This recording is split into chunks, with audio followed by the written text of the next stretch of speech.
I think the greatest gifts in life, and is belief and exposure, right? Because a lot of times, for me personally, the reason I say that is there was a lot of moments in my life to where it was people that saw things in me that I couldn't see in myself. And they believed in me in a way that I couldn't believe in myself yet.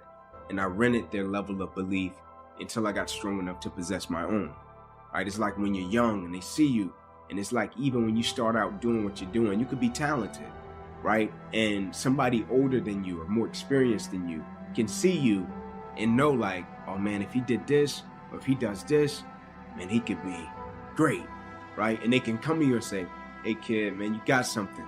Like you could be great, right? Like my teachers and my coaches, when they came to me and they was like, son, I'm telling you, you could go to college, man. Like you really, I know you're talking about it, but your circumstances are saying different. I think you can do it, right?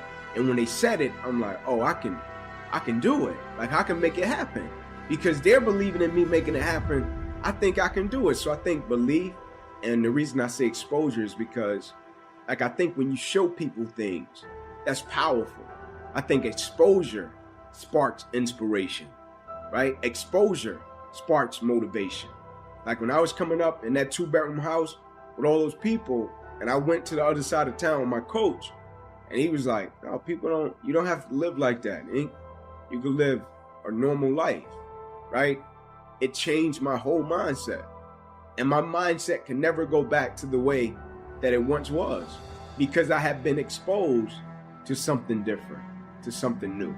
So I think belief and exposure are two of the most powerful things that can happen to a person. The reason that I think belief is important is because like when you're young or when you do something and you're a novice, right? And you start out doing it and you might think you can do something with it or you might not. You might do it and it's being driven by your passion. And then somebody comes along that's a little bit older or even more experienced and they can see it in a way that you can't see it, right? And so I think it's important with belief because if a person believes in you in a way that you don't believe in yourself, you can rent that person's belief until you get strong enough to possess your own, right? And you use that person's belief to fuel you every single day, right? Because you can have a level of belief with what you're doing, but you can go back to a certain set of circumstances that tell you, nah, it's not gonna happen. And so you rent that person's belief until you get strong enough to possess your own. Are you letting people talk you out of what God put in your heart? You can't get well. You saw the report. You'll never get out of debt. You've reached your limits. You can't start that business. You won't accomplish your dreams. You have too much opposition. Do like him. Let that go in one ear and out the other. Ignore what they're saying. They don't determine your destiny. God does. But if Barnabas would have been passive and indifferent, thought, hey, I'm blind, it's just a bad break, he wouldn't have received his sight. He had this passion, this fire on the inside that said, this is your day. This is your time. He rose up and took that step of faith. If you're going to see what you're believing for, you have to be willing to do what other people won't do. Other people may not believe when it looks impossible. Other people may settle where they are. They may get discouraged, tell you, don't bother praying, don't bother believing, no use getting your hopes up, you're wasting your time. You have to do like Barnabas and say, God, this looks impossible, but I know you can do the impossible. The odds are against me, but God, I know you are for me. Well, I put in 3 applications. All 3 companies turned me down. I don't think I'll ever find a job. I say this respectfully, you don't want it bad enough. Well, I dated 2 girls. Both of them told me I wasn't their type. I don't think I'll ever get married. You don't want it bad enough. There are several million other girls out there. Well, I want to get well, but the medical report says I'm not going to make it. When the odds are against you, you have to want it on a new level. How bad do you want to get out of debt? Bad enough to not buy things you can't afford? Bad enough to not try to keep up with your friends? Bad enough to honor God by tithing your income? How bad do you want that promotion?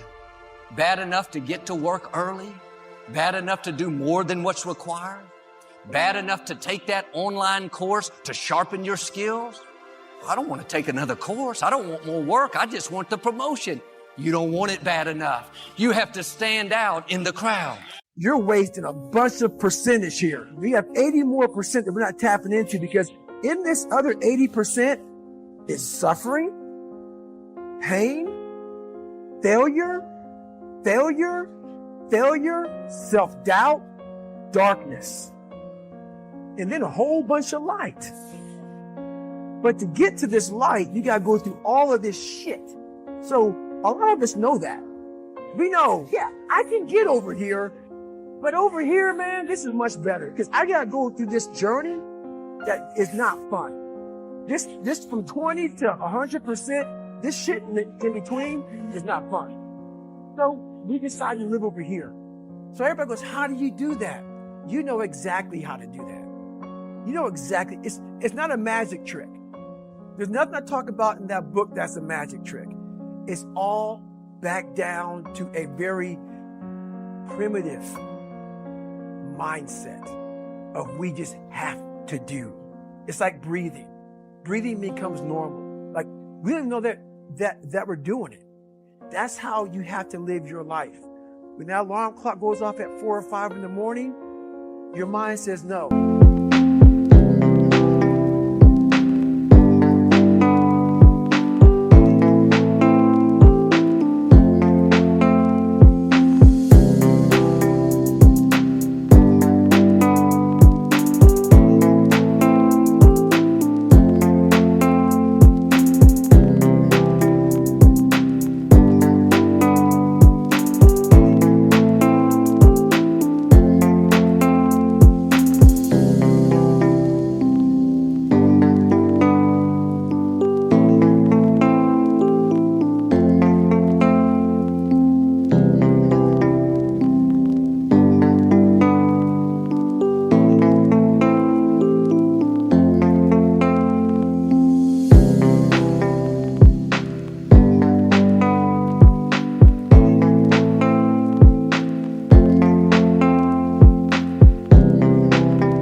Say, this is what we do.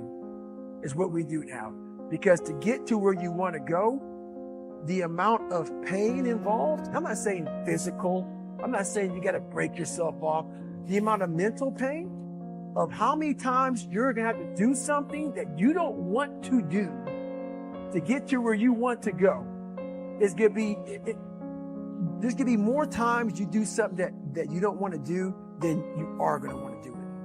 And that's your new norm.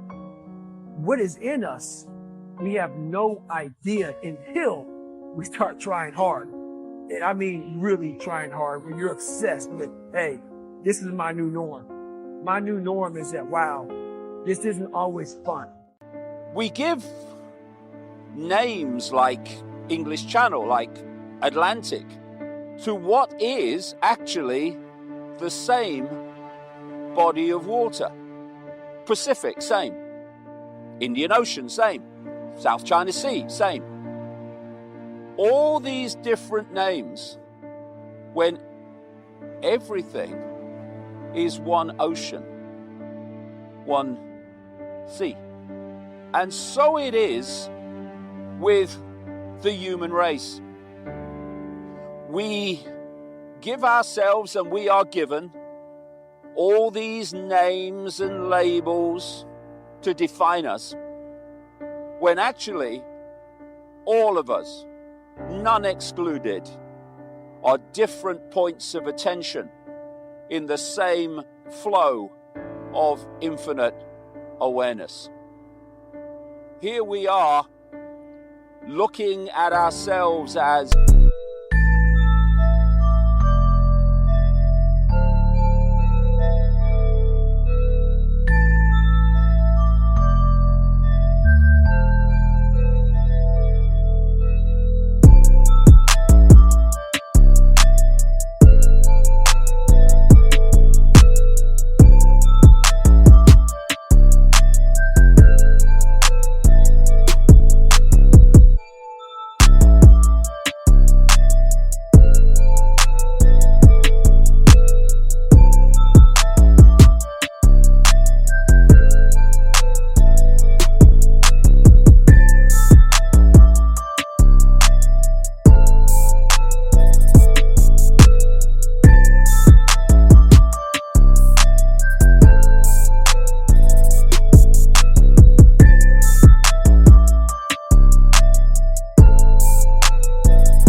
divided into labels and names, when actually we're all expressions of the same consciousness, exploring forever. The names, the labels, are just brief experiences, as human is a brief experience for the consciousness that is having those experiences. What a different world it would be if we realized that we are all different expressions of each other.